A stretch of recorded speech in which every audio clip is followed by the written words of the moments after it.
Sjednite, ispričat ću vam priču. Kod dječak sam ja čuo frajera dva, što baš su svirali blues, bilo divno je da.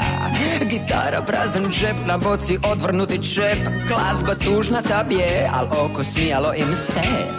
I meni su kroz nos oni savjet dali tad, ako želiš sretan bit, nauči svirat dok si mlad. Ja tatu molio sam lovu i ponavljao riječi te, ja bi gitaru za učit bluza, on je skužio sve, rekao je da on je tako bugi vugi volio.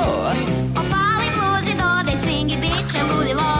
Na plesni podi mamu on je često vodio, da nisu svirali dobro tad ja se ne bi ni rodio.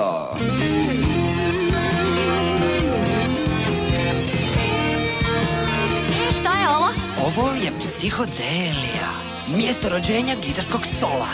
Ne, mislim čemu sve te boje? Nemam pojma. Ja sam stalno ovu džitru svirao, znaj. Zbog mene se waka waka čulo strašni ritam taj. Uz facu zlu i bacio tu nek tutnji ritam jak.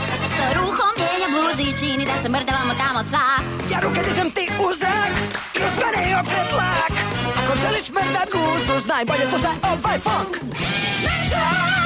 Tako maši po svud, glavom tresi ko lud. Do vatre na njem juzo, bit ćeš opasan kit. Svi gledat će što je tebi, u crnom ćeš često bit. Vjerovo ili ne, al opet blues je to.